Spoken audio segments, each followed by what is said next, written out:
Hello दोस्तों, welcome back to Zoya vlogs. I hope आप सबको लास्ट व्लॉग पसंद आया होगा। आप लोग सोच रहे होंगे कि आज मैं बुरके में कैसे। एक्चुअली हम लोग आए थे मदरसे में। हमारे यहाँ का ये है हमारे यहाँ का मदरसा, क्योंकि मिलादुन नबी आने वाला था और हमने हमारे घर पे रखवाई थी कुरान खानी, इसलिए हम बच्चों को दावत देने के लिए आए थे। और हम जिस समय आए थे मदरसे में उस समय मगरिब की नमाज़ हो रही थी, तो हमें थोड़ा सा वेट करना पड़ा। देन नमाज़ होती हाफिज़ साहब वहाँ से आए और हमने उनसे मतलब बताया हमें कि कुरान खाने के लिए बच्चों को हमने दावत दी। और फिर उन्होंने कहा कि हमें टाइम बताया कि इस समय बच्चों को लेने के लिए भेज देना। देन हम घर आए। नेक्स्ट डे हमने घर की सफाई की, क्योंकि त्यौहार भी था बहुत बड़ा और घर भी थोड़ा सा गंदा हो रहा था। तो मैंने और मेरे भाई ने हमने घर की दीवारों को घिसा, जैसे कि आप भी देख पा रहे होंगे वीडियो में। हमने दीवारों की सफाई की, पूरे घर की सफाई की। और यहाँ पर मेरी बहन के बच्चे इतना ज़्यादा मस्ती कर रहे थे पानी में। वो तो ऐसा समझ रहे थे जैसे कि वो कोई घर में नहीं हो, कोई स्विमिंग पूल में तैर रहे हो।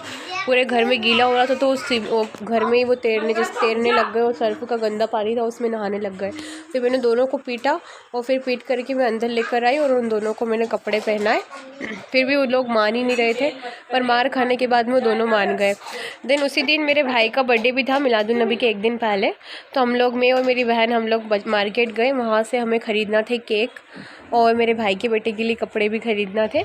तो हम लोग गए। उस दिन मार्केट में बहुत ही ज़्यादा रश था, क्योंकि त्यौहार का टाइम था, इसी के कारण। तो हमने जल्दी जल्दी केक्स ख़रीदे, कपड़े ख़रीदे और फिर हम घर के लिए आए। और ये हमारे मोहल्ले का मिलादुन नबी के ठीक एक दिन पहले का सीन है, जहाँ पर हमारा मोहल्ला बहुत ही प्यारा लग रहा था, बहुत अच्छी तरीके से सजाया हुआ था। और मार्केट में बहुत ही ज़्यादा रश होने के कारण हम ज़्यादा देर मार्केट में नहीं रहे। देन जब तक हम घर पर आए तब तक गेस्ट आ चुके थे। तो फिर हमने जल्दी जल्दी खाना उनके लिए रेडी किया और गेस्ट को खाना लगाया। दोस्तों, हम इतना ज़्यादा लेट हो चुके थे क्योंकि मार्केट में इतना ज़्यादा भीड़ थी। बेचारे मेहमान, बेचारे गेस्ट हमारा कब से वेट कर रहे थे। फिर हमने जल्दी जल्दी उनके लिए खाना रेडी किया और फिर हमने उनके लिए खाना लगाया। खाना खाने के बाद फिर हमने स्टार्ट किया बर्थडे सेलिब्रेशन। और जैसे हमने स्पीकर ऑन की, बच्चे इतना नाच रहे थे, इतना डांस कर रहे थे, जिसको देख करके मेरा भाई का बेटा भी बहुत ज़्यादा खुश हो रहा था, जैसे कि आपको भी दिख पा रहा होगा। वैसे तो ये मेरे भाई का इकलौता बेटा है, पर इसका सेलिब्रेशन, हम बर्थडे सेलिब्रेशन ज़्यादा धूमधाम से नहीं करते, क्योंकि बर्थडे भी हुए for him and for us only, because इसी दिन उसकी मम्मी जो थी वो एक्सपायर हो गई थी उसके बर्थ के बाद में ही। तो इसलिए हम ज़्यादा धूमधाम से उसका बर्थडे सेलिब्रेट नहीं करते हैं, पर फिर भी हमने इस बार ही उसका बर्थडे सेलिब्रेट किया। हमने केक मंगवाया और सिर्फ उसकी फैमिली थी, उसकी नानी के यहाँ के खाला वगैरह थी और हमारी फैमिली थी। मेरी बड़ी वाली बहन ने उसके बिहाफ पर केक कट करवाया, जो कि बहुत ही ज़्यादा, वो केक काटने के बाद इतना ज़्यादा खुश हो रहा था।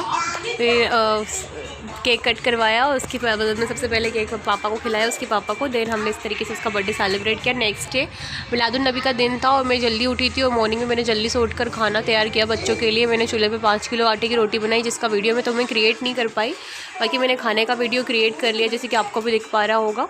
उसके बाद में हम बच्चे आ चुके थे, तो बच्चों ने पढ़ना स्टार्ट कर दिया था। Then you won't believe guys कि बच्चों ने 15 मिनट में एक कुरान पूरा पढ़ दिया था। उसके बाद में हमने बच्चों को खाना लगाया, बच्चों ने खाना खाया। उसके बाद में हमारे यहाँ से जुलूस निकलता, जो कि स्टार्ट हो चुका था, पर धूप इतनी ज़्यादा तेज़ थी कि धूप होने की वजह से ज़्यादा पूरा जुलूस मैं नहीं देख पाई, पर थोड़ा सा वीडियो मैंने फिर भी क्रिएट किया।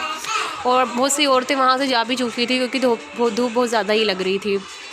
और ये मुझे बहुत ही प्यारा लग रहा था, ग्रीन कलर का झंडा, इसलिए मैंने इसका हमारे मोहल्ले के गाइस, बहुत ही ज़्यादा वेट करने के बाद में फाइनली जुलूस स्टार्ट हो चुका था। और ये जो घोड़ियाँ थी बहुत ही प्यारी लग रही थी, जो डांस कर रही थी। और मुझे घोड़ियों का नाम भी पता है। इसका नाम है, वाइट कलर की घोड़ी वाली का नाम है कि लैला नाम है इसका, क्योंकि मुझे नाम इससे पता है क्योंकि मेरे भाई के दोस्त की घोड़ियाँ हैं, इसलिए मुझे इसका नाम पता है, क्योंकि हमारे मोहल्ले में ही आती रहती है। और धूप बहुत ज़्यादा हो रही थी, इसलिए मैंने पूरा जुलूस नहीं देखा, मैंने थोड़ा सा ही देखा। उसके बाद मैं नीचे आ गई थी और जुलूस खत्म होने के बाद में मेरे भाई का दोस्त जो था वो हमारे मोहल्ले में घोड़ियाँ लेकर आया था, जिस पर हमने मेरी बहन के बेटे को बिठाया, अशु को, और नूरों को भी बिठाया। बट नूरों जो थी वो रोने लगी थी, इसलिए हमने उसको उतार लिया, बाकी अशु ने घोड़ी की खूब सवारी की। तो दोस्तों, अगर आपको वीडियो पसंद आया हो तो इस वीडियो को लाइक कीजिएगा, चैनल को सब्सक्राइब कीजिएगा, और सब्सक्राइब करने के बाद में अनसब्सक्राइब मत कीजिएगा, क्योंकि बुरा लगता है यार दिल से। और ज़्यादा से ज़्यादा सब्सक्राइब कीजिएगा, ताकि मैं आपके लिए और अच्छे अच्छे व्लॉग बना सकूँ। कि मिलते हैं नेक्स्ट व्लॉग में। अल्लाह हाफिज़।